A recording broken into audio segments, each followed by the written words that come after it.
सभी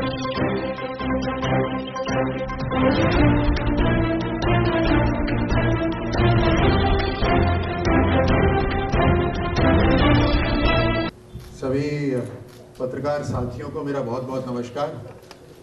और आप सब अपना समय निकाल कर यहाँ पर आए। आपके माध्यम से राजस्थान के अंदर जो राज्य सरकार की जो जिम्मेदारी और उस जिम्मेदारी से दूर भागती ये राज्य में कांग्रेस की सरकार, इसकी इनकी करतूतें जनता तक पहुंचाने के लिए आज आप सब यहाँ पधारे हैं। एक बार फिर मैं आपको धन्यवाद देता हूँ। लोकतंत्र है तो शुरुआत उसी बात से करते हैं कि लोकतंत्र के अंदर जनता विश्वास करती है जब चुनाव के समय वादे करे जाते हैं, मैनिफेस्टो दिया जाता है, एक विश्वास बनाने के लिए मैनिफेस्टो दिया जाता है। और उस कारण से जनता यह तय करती है कि हमें क्या विकास चाहिए और वो विकास कौन पूरा कर सकता है। और उसमें इन्होंने जो चुनावी वादे करे, जिसके अंदर बेरोजगारी की बातें करी, बेरोजगारी दूर करने की बात करी, बेरोजगारी भत्ता देने की जो बात करी, इन्होंने किसान लोन की बात करी, इन्होंने बिजली दर कतई नहीं बढ़ाने की बात करी, इन्होंने रोजगार शुरू करने की बात करी।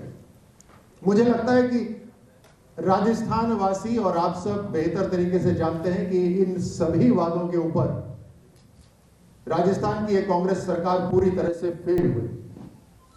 पिछले 4 साल के अंदर कुशासन और भ्रष्टाचार, बस ये 2 ही काम हुए राजस्थान के अंदर।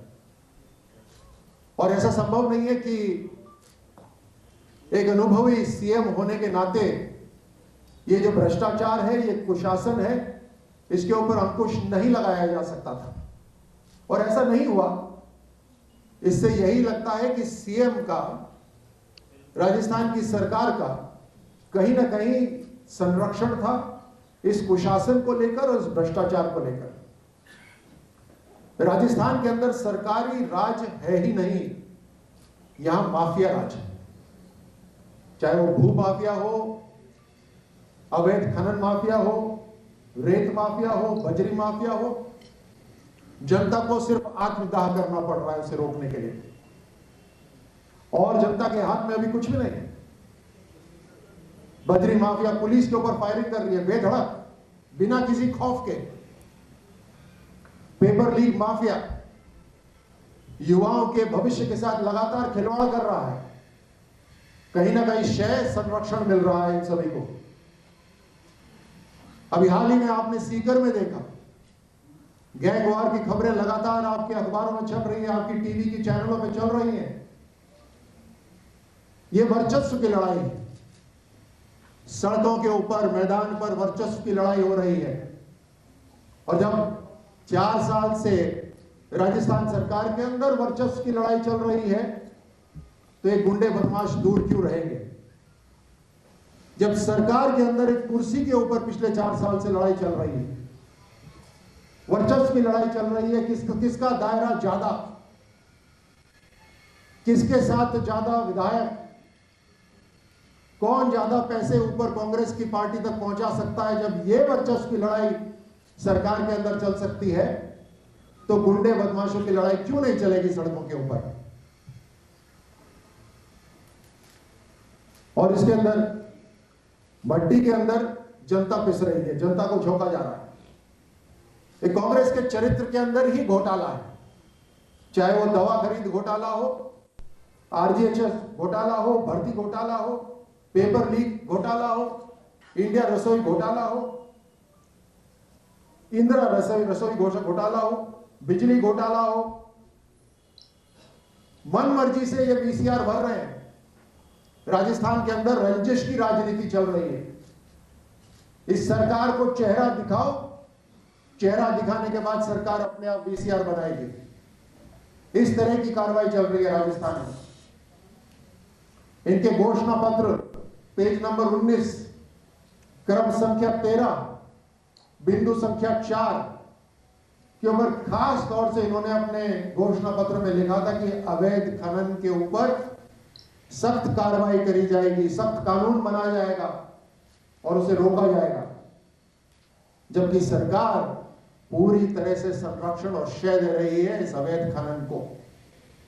आपको याद होगा कि इनके एक विधायक ने चिट्ठी लिखी थी मुख्यमंत्री को और चिट्ठी लिखकर यह बताया था कि आपके जो खनन मंत्री हैं वही खनन माफिया है। प्रदेश के राजस्व का नुकसान तो हो रहा है, पुलिस के ऊपर फायरिंग हो रही है, जनता की हत्या हो रही है। अभी तक 15 पेपर लीक हो चुके हैं। राजस्थान के अंदर 15 बार पेपर लीक हो चुके हैं।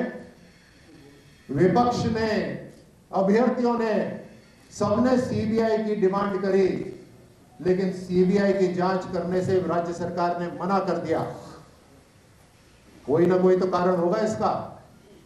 क्या कारण है कि राज्य सरकार सीबीआई की जांच से घबरा रही है? इसमें कहीं ना कहीं इनके खुद के लोग इसमें शामिल हैं और अभी तक जीरो कार्रवाई हुई है, एक भी कार्रवाई नहीं हुई है पेपर लीक के ऊपर।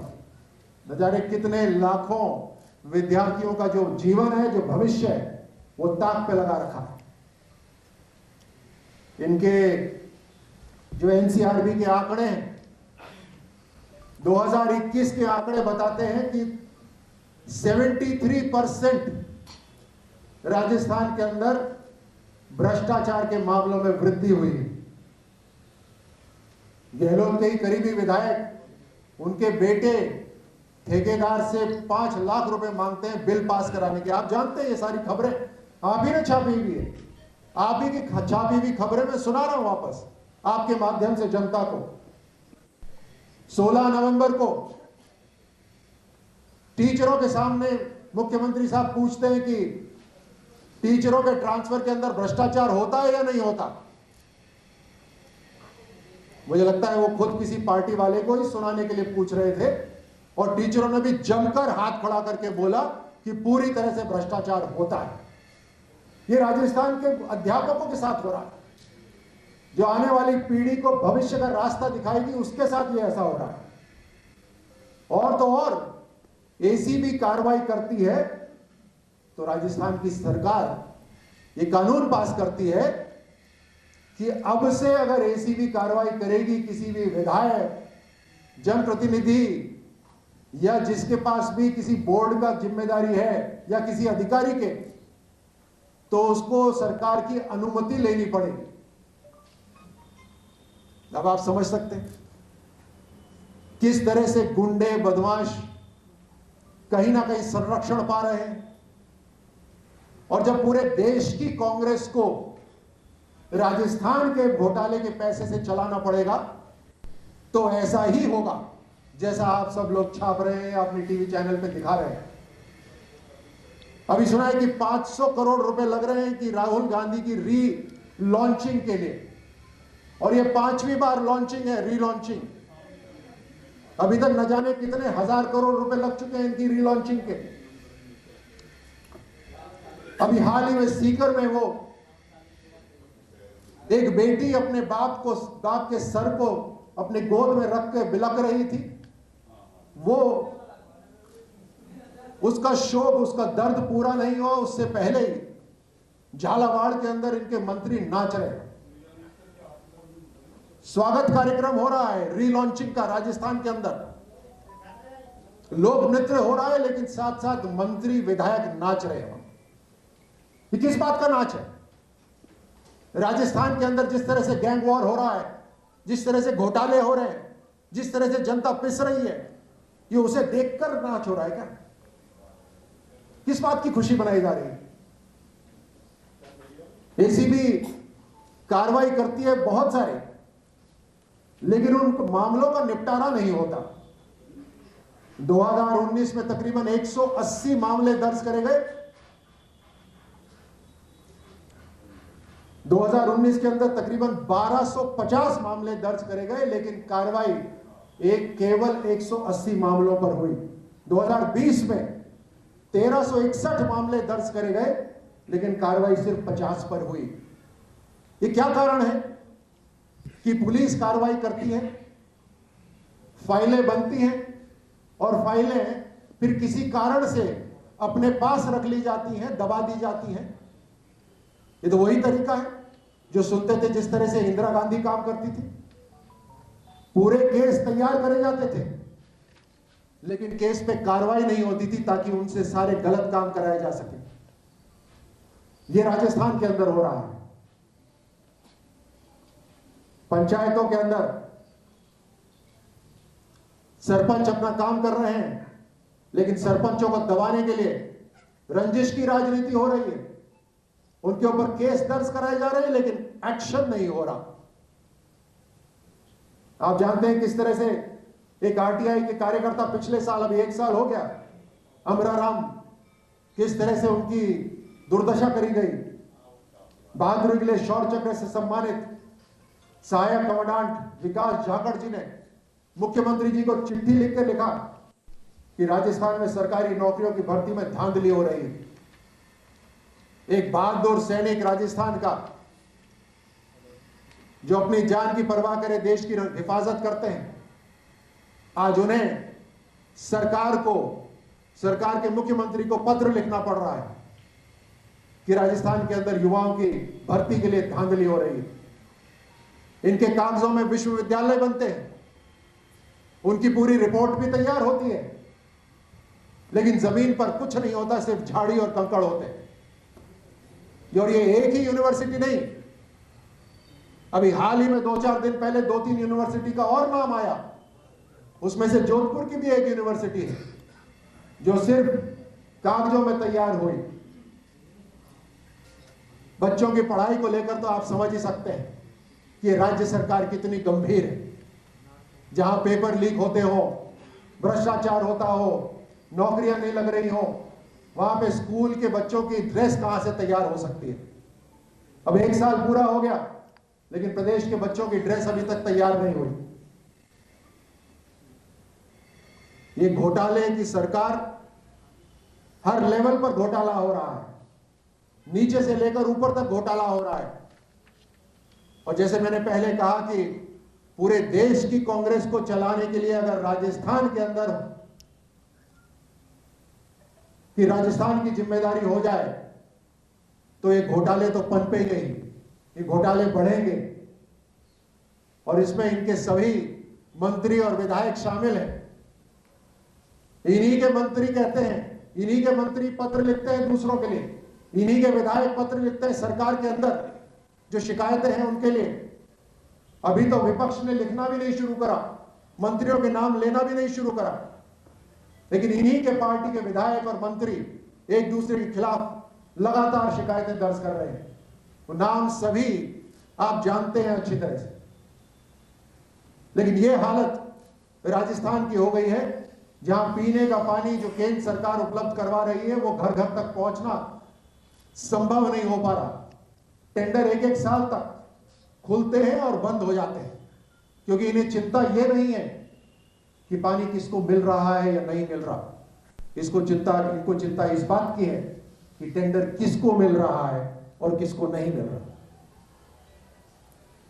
ये लूट जो राजस्थान के अंदर मची हुई है, ये और बढ़ेगी। अभी ये हमारी इस प्रेस कॉन्फ्रेंस से कम नहीं होने वाली। आप अपनी कलम से जो अखबार में लिखेंगे या इस चैनल से दिखाएंगे, उसके बावजूद भी कम नहीं होने वाली।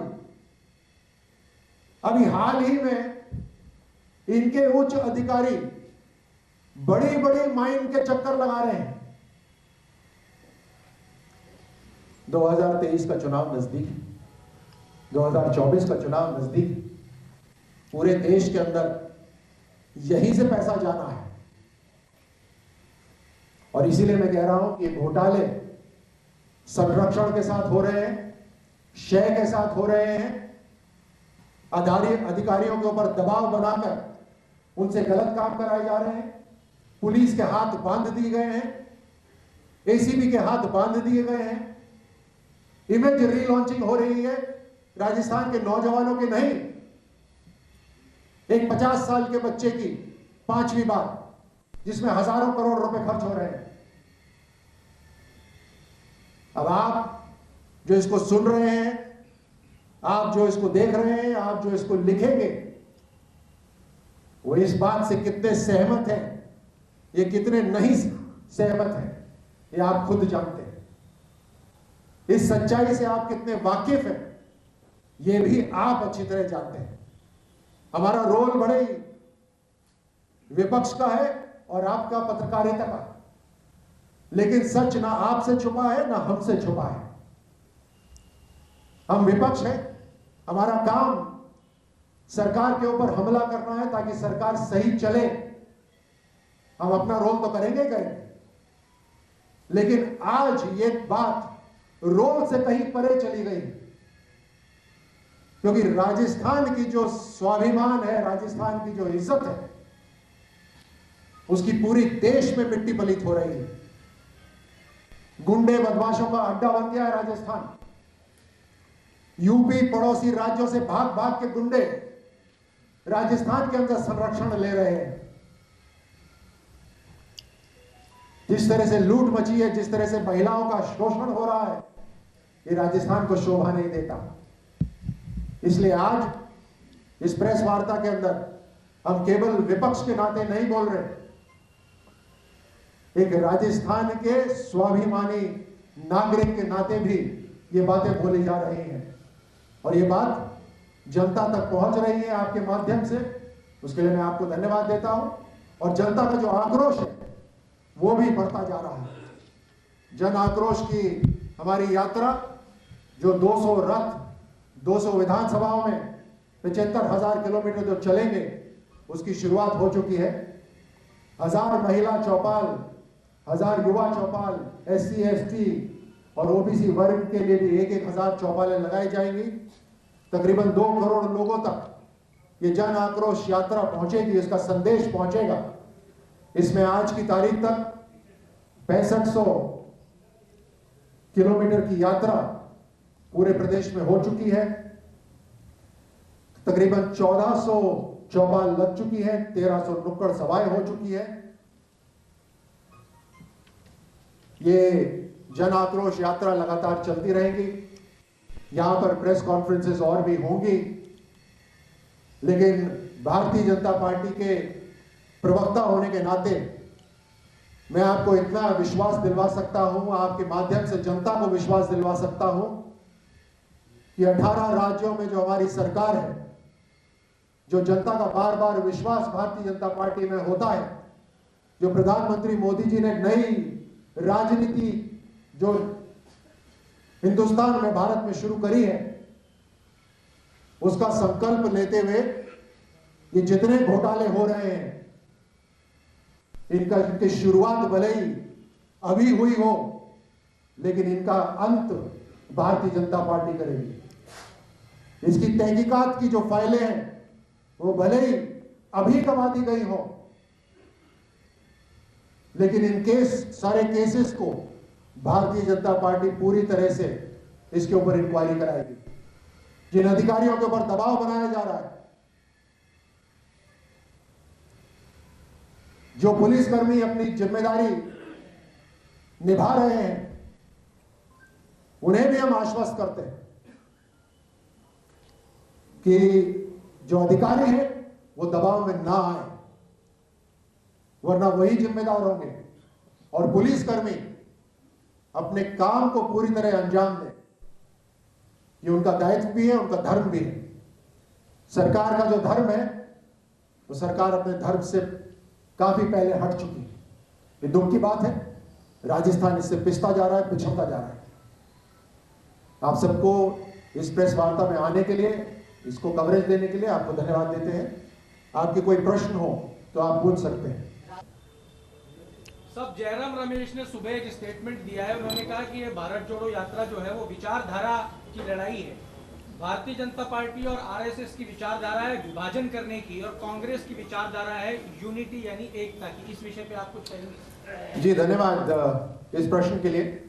इस राहुल गांधी की जो रीलॉन्चिंग की यात्रा है, अगर आप उसमें देखें तो लगातार ऐसे लोग शामिल हो रहे हैं जो anti Hindu, anti Bharat, anti India कार्रवाई के लिए जाने जाते हैं।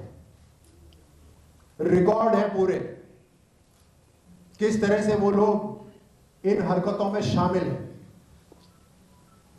इनका परिवार दशकों से किस तरह की राजनीति करता आ रहा है उससे आप सब वाकिफ हैं। किस तरह से समाज को अलग अलग वर्गों में बांटना, एक भय फैलाना, ये कांग्रेस का कार्यप्रणाली रही है, इनके परिवार की स्ट्रैटेजी रही है। इनके परिवार के पास एक ही जिम्मेदारी थी, देश आजाद हुआ तब कश्मीर को अपने साथ लाने की। आप अच्छी तरह से जानते हैं कि अक्साई चिन का जम्मू कश्मीर, उस समय जम्मू कश्मीर का एक बहुत बड़ा भाग चाइना के हवाले कर दिया गया। जम्मू कश्मीर के अंदर धारा 370 लगा दी गई और किस तरह से जम्मू कश्मीर देश से अलग थलग महसूस करने लगा। इनके परिवार ने पूरे देश के अंदर एक ही समय जो आपातकाल लगा, इमरजेंसी लगी, वो इनके परिवार ने लगाई। और उस समय किस तरह से अखबार वालों को जेल में डाला गया, अखबार बंद हुए, ये आप सब अच्छी तरह जानते हैं। भारतीय जनता पार्टी और आरएसएस दोनों पूरी तरह से देश के सर्वांगीण विकास के लिए संकल्पबद्ध है।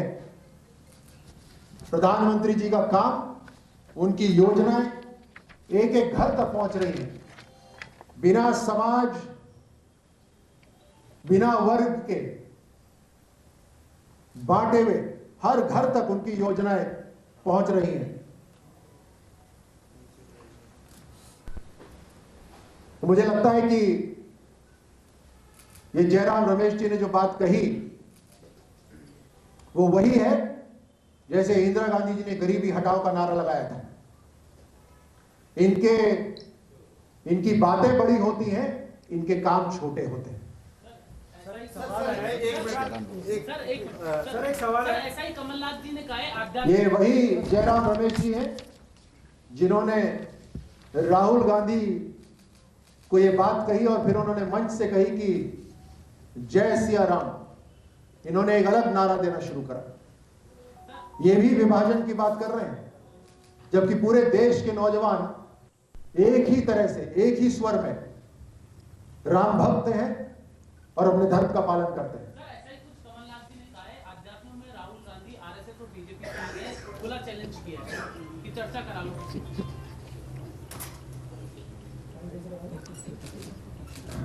वाकई में ये कहा कमलनाथ जी ने ये कहा कि वो अध्यात्म में राहुल गांधी सबसे आगे हैं। अभी एक उनका वीडियो वायरल हुआ था। उन्होंने ये भी कहा था इसके बाद कि मेरा गला खराब है, कहता बोल नहीं पाऊंगा। अभी एक राहुल गांधी जी का वीडियो वायरल हुआ था जिसमें वो दिखा रहे थे कि वो भाजपा को कैसे हैंडल करते हैं, जिसमें आपने देखा था किस तरह से लोगों को बिठाकर उनको वो धक्का लगा रहे थे, फिर कोई पोजीशन बता रहे थे कि ये पोजीशन बनाई है। उसके नीचे मुझे लिखा आया हुआ था free income tax, free entertainment tax, free entertainment. वही मैं कह रहा हूं कि इस देश के नौजवानों के अंदर अपार क्षमता है, लेकिन फिर भी इस देश का एक नौजवान है जिसके ऊपर 5वीं बार रीलॉन्चिंग के लिए 500 करोड़ रुपए खर्च हो रहे हैं। ये इस कांग्रेस पार्टी का दुर्भाग्य है। सर एक सवाल इधर से। आज जयराम रमेश जी ने आप लोगों के लिए एक ऑफर भी दिया है कि चाहे तो बीजेपी वाले, आरएसएस वाले इस यात्रा में आके शामिल हो सकते हैं, बशर्ते यात्रा की विचारधारा को मान लें। क्या जाने का कोई मूड है? भारत जोड़ने का काम तो भारतीय जनता पार्टी कर रही है, अपने एक्शन में कर रही है। नॉर्थ ईस्ट के राज्य जो अपने आप को बिल्कुल पिछड़ा हुआ पाते थे, आज देश के जितने भी केंद्र के मंत्री हैं लगातार वहां जाते हैं, अपनी योजनाओं को वहां अनाउंस करते हैं, वहां विकास हो रहा है और वो पूर्वी उत्तर राज्य पूरी तरह से भारत में शामिल हो रहे हैं। कश्मीर के अंदर जो धारा 370 लगाई थी वो भारतीय जनता पार्टी, मोदी सरकार ने हटाई और कश्मीर के ऊपर जो दहशत का एक दहशत जो छाई हुई थी, उस दहशत का भी सामना करने के लिए भारतीय सेना को पूरी तरह से तैयार कर दिया गया है कि जहां से हमला होगा वो हमले की जड़ पर वार होगा। तो देश को जो जोड़ने की बात है वो तो भारतीय जनता पार्टी करती आ रही है। ये जो रीलॉन्चिंग जो यात्रा है, इस रीलॉन्चिंग यात्रा में हम भारतीय जनता पार्टी वाले शामिल नहीं हो सकते, और वो शामिल नहीं होने का कारण है हम पूरे देश के नौजवानों की क्षमता पर विश्वास रखते हैं, और हम चाहते हैं कि अगर इमेज सुधरे तो इन पूरे देश के नौजवानों की इमेज सुधरे। जो प्रधानमंत्री मोदी जी देश की इमेज सुधारने में लगे हुए हैं, लेकिन एक व्यक्ति की इमेज के सुधारने में हम शामिल नहीं हो सकते, हमें माफ करिएगा। सर, बीजेपी पर आरोप लगाती है कांग्रेस की बीजेपी धर्म की राजनीति करती है, और अभी पोस्टर जारी हुए राहुल गांधी की यात्रा में, जिसमें लिखा है धर्म की जय हो, अधर्म का नाश हो, टीका लगा के आरती करते हुए राहुल गांधी दिख रहे हैं, क्या कहेंगे? क्या सॉफ्ट हिंदुत्व की तरफ लौट रही कांग्रेस? जब धर्म की रक्षा के लिए एक ओरिजिनल पार्टी है तो फिर एक फेक पार्टी का समर्थन जनता क्यों करेगी? ये जो कांग्रेस वाले आज धर्म की जो बात कर रहे हैं ये नकली है। ये जो फेक कॉपी मिलती है ना बाजारों में, हाँ, कॉपीराइट तो हमारा हो रखा है उसके अंदर, लेकिन ये कॉपीराइट का उल्लंघन है। लेकिन कोई बात नहीं, इनको कोशिश करने दीजिए, कम से कम ये भी पायरेटेड कॉपीज ये पायरेटेड कॉपीज है, लेकिन कोई बात नहीं, ये भी धर्म के रास्ते आए तो जय श्री राम। राठौर साहब, सीकर में जो गैंगवार की घटना हुई वो तो गैंगस्टर चलो अपनी गति चले गए, लेकिन उसके बाद जो ताराचंद की मौत हुई वो ज्यादा दुखद है या पुलिस का उन आरोपियों को पकड़ लेना पुलिस के लिए और राज्य के लिए ज्यादा बड़ा अचीवमेंट था? देखिए, एक साधारण व्यक्ति जो अपना परिवार के लिए मेहनत करता है, अपनी बेटी को पढ़ाने की पूरी कोशिश में लगा हो, वो इस तरह की लड़ाई के अंदर कोलैटरल डैमेज हो जाए तो ये बहुत ही दुख की बात है। ये कोई अखाड़ा नहीं है, राजस्थान गैंगस्टर्स के लिए अखाड़ा नहीं है कि अपनी कुश्ती यहां पर आजमाएं और अपनी हार जीत से अपना वर्चस्व तय करें। ये राजस्थान में स्वीकार नहीं है, न यहां नहीं होगा। यहां अगर वर्दी वालों में दम है और अगर वर्दी वालों का नेतृत्व करने वालों में दम है तो जरा यूपी की तरह करके दिखाएं, जहां ये गैंगस्टर्स अपने गर्दन में तख्ती डालकर जेल जाने के लिए खुद पंक्ति में खड़े हो जाते हैं, जहां पर अपनी बेल के लिए खुद लड़ाई करते हैं कि हमें बेल नहीं चाहिए। ये कमजोरी है नेतृत्व की, लीडरशिप की कमजोरी है। पुलिस कमजोर नहीं, पुलिस के हाथ मजबूत करने की जरूरत है। खुली छूट देनी चाहिए पुलिस को कि गैंगस्टर्स का कोई राइट नहीं है, हत्यारों का कोई राइट नहीं है। एक आम जनता का पूरा अधिकार है, जीने का अधिकार है। एक आम जनता को शिक्षा का, सड़क पर चलने का पूरा अधिकार है। जनता खौफ में नहीं रह सकती। ये हिम्मत देने की बात है। ये हिम्मत कौन दे सकता है? ये कम से कम अभी तो संभव नहीं लग रहा है।